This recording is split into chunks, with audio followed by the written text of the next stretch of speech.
Hi, I'm Indra, and I'd like to welcome you to the Messy Middle Matters, where my friends and I explore all the twists, turns, and challenges that arise in the messy middle of work. Hey everyone, welcome back to the Messy Middle Matters. Today we are talking about one of my more favorite topics to talk about in general, and we're going to be joined again by a familiar voice and a familiar face.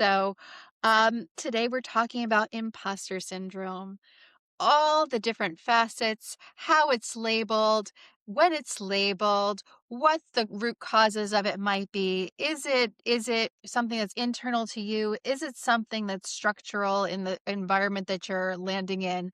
Um, well, we're going to dig into so many different things. But for this conversation, I have Kat joining us again. Hello, Kat. Logan. Hey Indra, hey everyone, it's great to be here. I am so glad. And last time we talked to you, we were talking a little bit about agency life and what that's like. So I'm sure we're gonna talk about imposter syndrome in the context of just generally and how it might show up a little bit differently if you're on the agency side. But um let's just go into it. I know I remember the first time that I started hearing the phrase imposter syndrome. It felt like the buzzword of the week in all the business journals, whether it was Harvard Business Review or anywhere else. And imposter syndrome, imposter syndrome, imposter syndrome. And I've shared those stories on an earlier episode. I would love to hear, how did you land in the world of exploring imposter syndrome for yourself, for your clients, for your colleagues, all of that? Yeah. I think it's an interesting question. So I basically through my own experience, so last time I chatted about landing in New York, got really lucky, I got a job. And agency life was really overwhelming. I had worked before, but it was a completely kind of different environment. There were kind of like codes of conduct and rules that I wasn't aware of. And I was good at the strategy part, but I wasn't good at like navigating how we are with clients, what to say, what not to say, all of that. And then on top of that, I was working with people who had quite a bit of agency experience. So I just felt like I didn't belong there. I thought I got the job out of a fluke. And it was pretty stressful, and just my self-confidence was really affected. I think I went to work every day and was like, I'm gonna be found out, I'm gonna be fired at any time. So it was stressful. And then later on, and that was kind of a while ago, but I've kind of discovered through talking to other people that a lot of other people felt the same way. And then since becoming a coach, I really found like working with a lot of agency folks it's a big problem, and it's a big factor that a lot of people go through. Frances Fry has a lovely term called the secret memos. And the way she explains the way she explains it is like how you walk into a room, let's say it's a dinner party, and everybody knows what they knew what to wear, they know who to talk to, they even know where to get their beverage or whatever it is. And you're standing in the middle of the room being like, how did they all know this? Like, how did they get this secret memo and I didn't? And as you're talking about your story, like, I'm like, oh my gosh, she didn't get all the secret memos of like, how do you talk to the client? How do you dress? Why are we talking this way, in this area, and that way in another area? And no one's explaining it to you because they don't, they've probably internalized so much of it themselves of like, and they've normalized it. They don't realize that this needs to be explained to people. You poor thing. Yeah, I mean, it was funny. Like more recently, I managed someone who didn't go like she moved into strategy kind of later in her career as well. And she was like, I feel like everyone went to advertising school and I didn't. And people do go to advertising school, do study it, but Sure. most of us don't. Like we come in through different ways, and it's just so true that people who have experience in agencies know these codes. They know like, the nuances and how to act and like what to say and all of that. And kind of feel like you're left out if you didn't get those memos. Yeah, and I would say that it's probably I've met many men who feel like they have imposter syndrome, but I'm more likely to find a woman who feels like she has imposter syndrome, whether the label has been applied to her by somebody else and she's like, oh, is that what I have? Like, okay. Or they themselves like read it in a journal and were looking for language just to explain like what's going on, like why do I feel the way that I do? Yeah, I mean, I think that's an interesting point. I really don't want to generalize because this doesn't, fit Sure. every man and every woman. But what I found in my own experience is, women tend to think more about how they show up, what they contribute. Are they doing a good job? Are they not? And so because of that thought, like they might put together a deck and share it. But they're thinking, wait, does this meet the brief that the client's expecting? Is this going to solve the brand problem? But they're also thinking, is this what my colleagues expected? Is this like what they Yeah. thought? And then importantly, is this what my manager wants? And so there are all these kind of different layers, that women might go through and think about where, what I've seen is the tendency of the man to be like, show up, do the deck. This is what I think it is. And maybe they get feedback. That's fine. They take it and then it's done. And their confidence, kind of like serves them well because, more often than not, it's probably 80% right. But they don't Yeah. have those same thoughts and stresses that can be quite overwhelming and kind of draining. And in a lot of cases, kind of ends to like, cycles and cycles of different versions and all of that. So I think that's one interesting thing where women are more likely to have imposter syndrome just because of that, conscientious effort to do a good job and to serve all of the different layers that are involved in agency life. Yeah, and the conditioning. Like let's call it out, whether it's in our education systems or our work cultures, there's a lot of conditioning for women to worry about everyone else, not just themselves, and worry about all these different pieces of it. But not to digress on that, because I could go down that rabbit hole. That might be my favorite rabbit hole to go down. But let's talk about how did you start reframing? Like, how did you start reframing imposter syndrome, whether it was for yourself, whether it was for coaching clients, whichever way it might be? Yeah, and when you say reframing, does that mean to kind of overcome it? Yeah.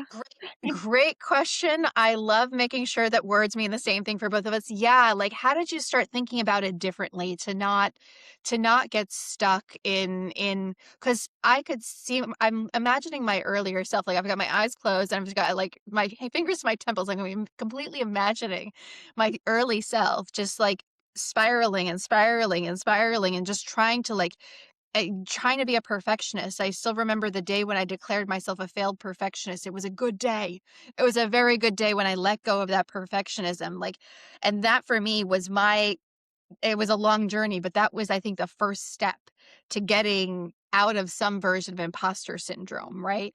Or maybe even still today, like there are those days where there's just like a bad day when you're like, ugh, and like you just need to remind yourself and jolt yourself, no, no, no, no, no. This is just that little gremlin voice that all of us have in our heads talking and questioning ourselves. Like, how do you get people or yourself out of being in this mindset of imposter syndrome and into something that's a little bit more productive? Yeah, I mean, it's such a great question. I think two things. Like one, overall and holistically, for me personally, it was just the benefit of time, unfortunately. So Yeah. it was like 6 to 8 years into my agency experience. I was like, hang on, there are lots of different ways that people do things. As a strategist, there are like a million different ways you could show up as a strategist Yeah. and have different strengths. So for me, it was actually realizing that a lot of other people were going through the same thoughts and that, maybe I wasn't good at one area, but I was good at another. And actually, I saw a coach and they brought that to life for me. So it was kind of years of experience, but then also, realizing that advertising is very gray and subjective. And so it almost like breeds imposter syndrome, in a sense because of that. And so there's that part, but then I think because of that, when you think about the everyday, it's kind of not getting into a cycle of the imposter syndrome. And what I've talked about with my clients is kind of imposter patterns where the imposter syndrome that you get kind of like drives you into a pattern where you're trying to overcome it by doing more without like addressing it at a bigger level. But I think stop, pausing, separating is this actually true in my head? Am I actually doing a deck and completely failing and not doing anything right? Or is it just that I need to take a step and like go and talk to someone else and bounce ideas off and say, actually, no, my thinking's right. I just needed to like step away for a sec. And then trying to look at things objectively as you do that. So I think it's like, it's almost like if you think about that like cycle, and maybe you're on like a bike, cycling, it's just like stopping the bike and stepping off and just like separating reality from fiction. That it's so many things are swirling in my brain. I'll start with a practice that I've learned from someone, Byron Katie is, and I'll go through the first two questions, but her practice that she teaches is write it down. Because the brain can fool itself a lot into all the stories we tell ourselves. But write it down, what you believe. I am terrible at this job and I'm never going to succeed. So write it down. And then you stare at that statement and you say, is that true? Right? Like, is it objectively true? And what you're talking about is literally that. Like, and you don't always have to write it down, right? But like, as you're training yourself, write it down and say, is that it? Am I a complete failure? Was everyone thinking I was a total loser? Like, whatever label we give to ourselves, starting there, that's such great advice. Thank you for that. Yeah, yeah, no, I think that it's so simple but so helpful. I mean, Yeah. I think what's tied to that too is when you look at what's real, like, you do look at, well, what are my strengths and what are my weaknesses? And Yeah. my own experience with a coach really helped with that. So I did the Clifton Strengths Finder. There are 36 strengths out there, and when you do the test, you find your top six. Yeah. And I never really thought about, my skill set and my strengths in that way. And my coach was like, okay, empathy is your number one strength. And then when I thought about that, I was like, well, that's interesting. I just assumed everyone else had that same empathy. And when I spoke up in meetings about thinking about this or that, and, maybe overthinking about things, that was because of my empathy. And I assumed everyone else had thought the same thing, but disregarded it. But I was like, no, that's a strength where I have stronger empathy for the client, for the consumer, for all of that. So I can really utilize that. And then when I looked at things that were later down on the list of strengths that I wasn't good at, that was also helpful because I was like, oh, I've always really admired this person because of this, but it's not something that comes innately. So that's fine. Let me focus on how do I use my empathy and how do I collaborate with people that have strengths that aren't mine. And it's okay. Not everyone is going to be good at everything. It's about how you realize what you're good at, how you utilize that, and how you like work together with other people. So it sounds simple, but it's all about, using your own strengths, but working with someone else when you know that there's kind of a deficiency in a certain area. That and two of my favorite things you talked about. So Clifton Strengths Finder, a big fan. There's lots of methodologies out there. There's lots of tools out there, but I really like that one for the exact reasons you said. It gives you your top 5 strengths, not that you don't have other strengths, but what are your top 5 strengths? And it encourages you to lean into those, right? And find people to surround yourself with who might have different strengths than you do. Like, I am not woo. Like, that's one of their that's the funnest one to say out loud of their strengths that they have listed, the 36. I am not woo. And I know that if I ever needed to do the woo thing, I need to find someone who's really good at woo, or else it's gonna not go so easily, right? And the other thing that you talked about is getting a coach. Like, that's not necessarily available to everyone, right? So there is, that whether they can't get it through their company, they may not have the budget for it. But if you do have that, I've got to say, having a coach in my life has been so helpful because it's not my boss. It's not HR. It's not a friend. It's not a partner. It's not somebody who it's somebody who looks at things objectively, understands the work world, not and can help me navigate and really reflect on what's really going on. And and overcome it, which is so vital. It's so useful. Vital, that might be an overstatement, but so useful when you're talking about something like imposter syndrome. Yeah, I completely agree with everything you've said. And not just only because I'm a coach, but because I experienced it Your firsthand. experience, right. I think something that I get really frustrated about is, and I thought this way too, like I think people see coaches and they're like, oh, it's gonna be like rah rah, and they're Yeah, gonna like yeah, show yeah. you the answer and great. But a coach actually doesn't give you advice. They're not like a mentor. They actually unlock what's already inside of you. And so when you do see a coach, especially like if you are in advertising in that context, they're not going to like show you some golden door, but they're going to work with you. They're going to unlock things that are inside of you about how things are going on. And they're going to help you answer those questions and help you answer, okay, actually, no, Kat, you're not just like getting yourself in Yeah. spins and decks because you're bad. It's because you're approaching it in this way. But they help you unlock, like, the answer to things that have been holding you back, so you do kind of reach that full potential and you do make decisions about your career, in a way that's going to serve you best because there's no right way for everyone. It's all individual and it's all based on where you are in that moment and what's next for you. Yeah, and they see things from a different lens too. Like something that we've talked about the last time we spoke was around like how client tastes and preferences can play into uh, your work life, including how you view your work and by extension yourself. Like if they don't like that shade of orange for whatever reason, because somebody in like fifth grade decided to throw an orange, pot of paint at them and it happens to match, how would you have ever known? Right? I don't know if you'll ever know that that's the reason they don't like orange.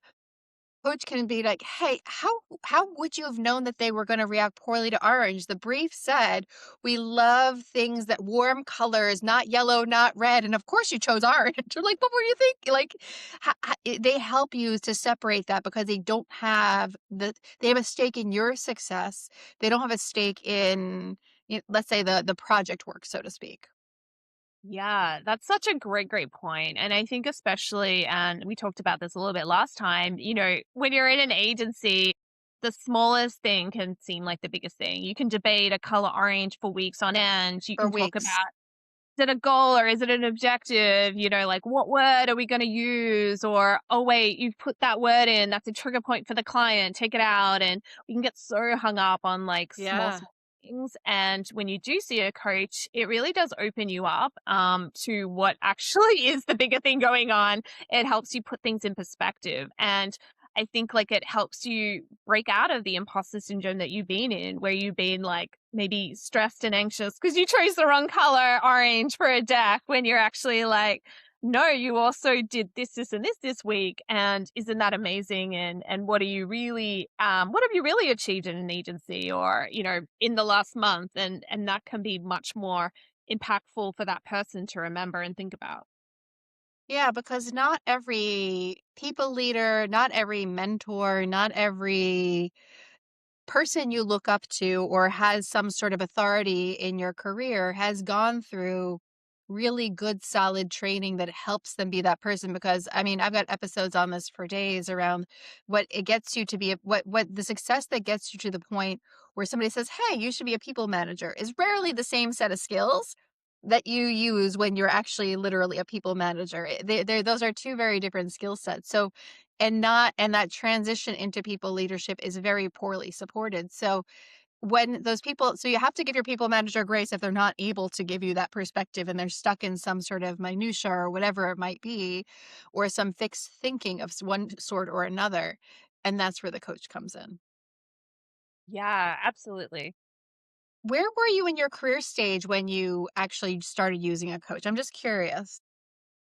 I was a strategy director, and I think it was like too late. I feel like everyone in advertising should have a coach if they can. As you said, it's hard Yeah. with resources.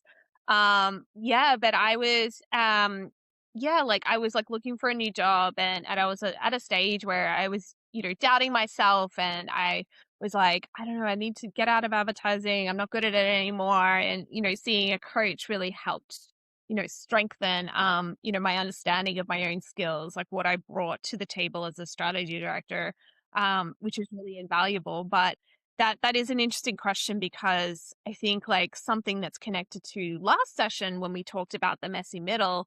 Yeah. I think, it's pretty common for people to have executive coaching in advertising, the chief strategy officers, the heads of agency in most cases have coaches, and that's hugely invaluable for them and then the teams that they lead. But it's hard because the leaders in the middle, who are often managing a lot of people, who are great at their jobs at the technical side but haven't got that support, from a people management point of view, don't have coaches. It's not common for leadership coaching to exist for directors, for group directors. And I think that's a huge opportunity for agencies because, for those people to have a coach, they get better at leading, and they make more of an impact. But it's the ripple effect. If a director Yeah. or a group director has a coach, they're better able to manage up, to like, be more efficient in terms of like, what their leaders need.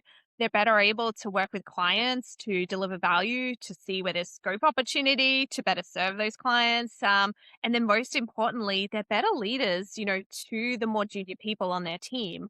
And that's crucial because, agencies are tough. There's a lot going on. We're all super busy. But if you have a great manager, someone that's like mentoring you, seeing you for like who you are, seeing the skills you're bringing, seeing where you're really strong, but seeing, where you're not, like having a great manager who's become that way because they've got a coach is huge. And it also results in like people staying around, people not going through the revolving door that we talked about, people Yeah. having greater loyalty to an agency, to working there, to delivering more of their time and effort there, which is hugely invaluable. Say that looping back on something we were talking about earlier, I'd say that's more important even for women because of the conditioning, because of the socialization that women have gone through. We're taught to be small, right? That's in a lot of ways. Like it's not to say that everyone has the same conditioning, but a lot of the advice that I've received from men, I still remember one particular role that I was in where they were doing 360 reviews for everyone in the company every 4 months. It was insane. And the feedback that would come to the women was how they should behave. They need to act with more presence and more authority and more this and more that. So the first time they did these 360s, I gathered all the women. And because I'm going to do this at scale because all of you are coming to me separately and I have the same feelings.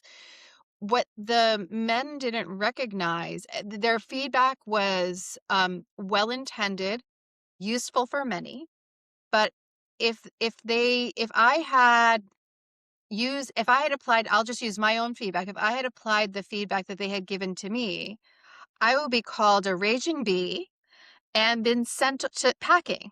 Like the same advice doesn't apply, which is why it can't be applied necessarily, which is why it's so important to have a coach to help women navigate through this and work and find their own identities that has that authority, but is still genuine. It's still not too, not too nasty or whatever word they want to throw at us, right? But it still can be received. And that is part of that imposter syndrome because we try to do it our way. It doesn't work. We try to do it the way that folks give us advice to do. That doesn't work. And having a coach that helps us find our own third way is so useful. I couldn't agree more. I mean, I think that the women leaders I really respect and look up to, have been able to kind of develop their own authentic presence, Yeah. in their leadership capacity. You still see them as human and as amazing leaders, but it's that human element I think that makes a difference. They're not saying things confidently for the sake of saying things. They're saying things in a way that comes from, their own heart and head, and they're doing things that way. And I think you brought up such a great point where there's such a gap, where I think men don't understand that women need to find their voice in an authentic way. It's not about coming in and sounding confident and saying this and saying that and guiding this person or that person. It's about, developing their own voice, Yeah. and their own way of leading as well, because it looks completely different for everyone. Some people are really, really great at managing everyone at the same time, big team.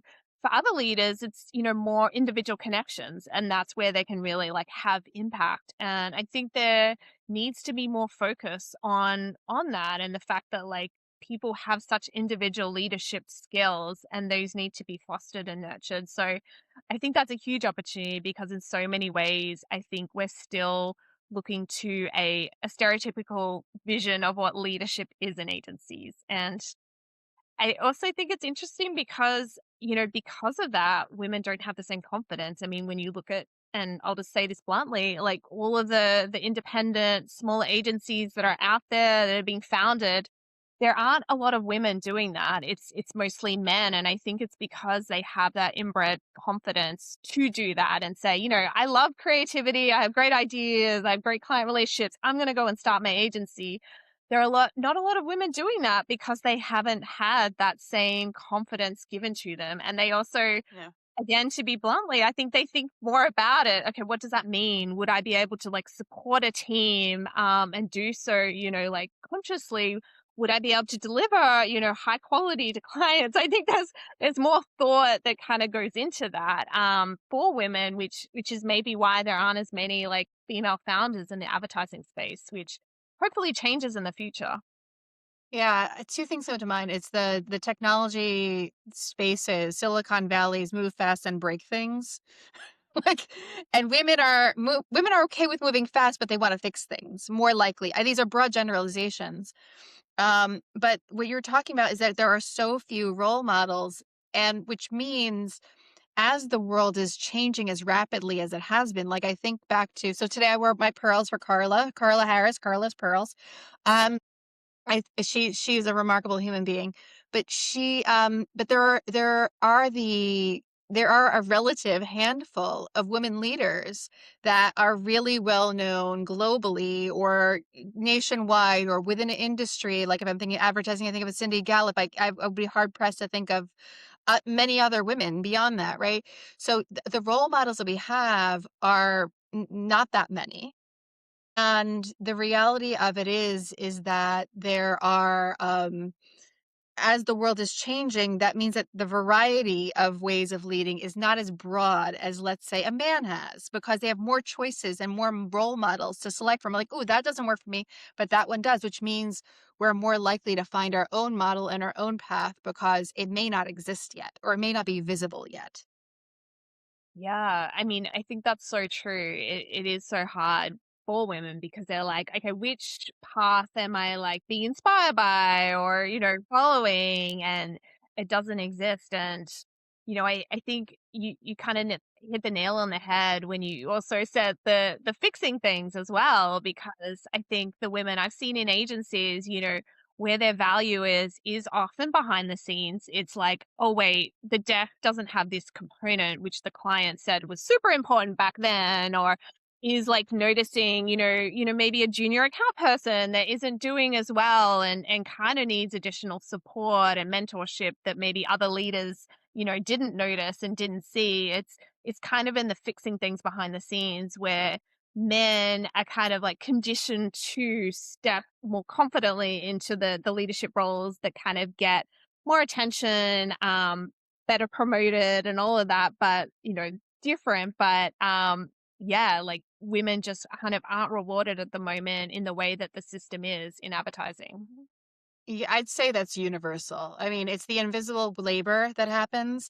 It's not on a career ladder. And you're right, there is a large segment of the population that only does things that they'll get rewarded for.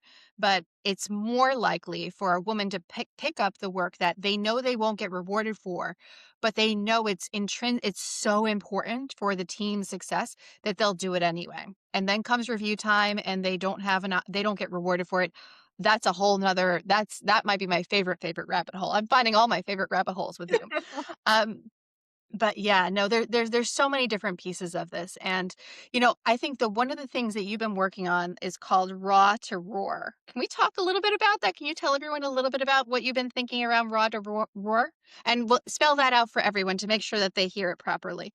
It's a little confusing when you say it because there are two words that are different that sound the same, but raw to roar is from raw, which is RAW, to raw, which is ROAR, which is more like raw, like a lion. But the idea came because I have a coach, Shannon Kelly, who I love, who's much more experienced in the coaching world than me. But her brand is Coaching Raw. And it's all about celebrating the coaching side that allows you to let go, to get raw with your feelings and what's going on. And I've developed a women's circle that's going to be happening every month starting March 18th. And basically, it's to help women get raw with what's going on. It's purposely on a Wednesday, hump day, to kind of let go of, everything that's happened at work that day, that week, but things like going to meetings and being like told things that are blatantly wrong, but being surrounded by people where you can't really speak back and say, no, that's wrong because of this, or being gaslit, but kind of really realizing after and being like, F that. But there are so many things that women deal with that, do are hard to process because in the day to day you can't let go because you're too busy delivering your job, but it's also just like you're not going to be rewarded for kind of speaking back or kind of correcting someone. So the idea is to help people get raw, to have a space where they can kind of let go of that, but then leave at the end of it, at the end of 90 minutes, roaring. We want women to go out there to find their inner authority, to find ways to be present, to not let small things, let get them down, but to give them practical and pragmatic tips on how to be in a structure and in a patriarchal environment that Yeah. wasn't built for them. So I'm really excited for it. It's meant to be both reflective and a safe space, but also pragmatic in terms of like what we're enabling women to kind of leave with, hopefully. So that's a little bit about. So excited, and I'm making sure that this episode gets released before that. So if there are still seats available, that I will make sure that those links, along with everything else about you, is in the show notes. So that so they can take advantage of that because those spaces where you're able to get raw, be honest, be vulnerable, be authentic, are so vital. They're so vital because I think that um, I like to use it's you get to understand what's typical. I don't like to normalize bad behavior or bad patterns, right? But you get to understand what's typical, that it's not you. You can let go of that imposter syndrome to pull that all together, right? All of our threads together. And then you can step into your next day even as a stronger, better, more raw self, RAOR self, and do the amazing things that you are put here to do, which is so incredible. I'm so happy that you're doing this. Thank you. And I loved how you brought it all together because I think the one thing with imposter syndromes that's the hardest is it happens in such small ways. Yeah. Like, you could look back on a year and be like, oh, I did this and that. But like during that year, daily you're stressed and anxious about this or that. And that constant conditioning of like, I'm not doing a job that's good enough is so exhausting and puts so much pressure on women and draws away from, their focus on creativity and on doing the big things where, again, to be blunt, I don't think men have that same stress and pressure. And so, they're more able to go and do the big things, to start an agency, to do all that, where women do process more and do need those spaces. So yeah. So I think we're both encouraging everyone who's listening. Stop, resist. Oh, don't, I won't say stop because it's hard to stop. Resist asking yourself what's wrong with you, right? And really start thinking like, what am I responding to? Like, what is the environment? What are the structures that might be causing me to feel that I am the way that I am? And how can I find the right support for myself? Whether it's, writing things down we talked about. Yes, I love that. I think write things down, just pause, go for a walk, Yeah. leave the computer, go outside. And I think find mentors, find, managers, find like women in other agencies who you can kind of like have a safe space with and kind of like talk about things outside of your own environment. Find women to kind of look up to, who've done it well. but kind of get outside of the nitty-gritty cycle that you can kind of be on, in your agency job and yeah, Yeah. have that space to kind of like pause, reset, and come back with a little bit more inner authority in how you approach things. And if you don't have a human who can be your mentor, find like a live IRL human or virtual human that you can connect with. Find a book, find a podcast. There's so many like other names, Debbie Millman, the way that she manages life. I love the Fixable podcast with Ann Mars and Frances Fry. We can talk about Brene Brown. We can talk about so many others. Find the one that suits you. Find the person that you can reflect with. If you can do that like in real time, fantastic. If not, find somebody virtually or like representationally. And just one step at a time, one breath at a time sometimes. You've got this. You've got this. I love that, Indra. That's such great advice. Kat, thank you for joining me twice. I feel like you might visit me again. Um, I hope that you got something out of it. I trust that you got something out of this episode. And I also hope you all join us next time for another topic from the messy middle. Bye, everyone. Bye. Thanks, Indra.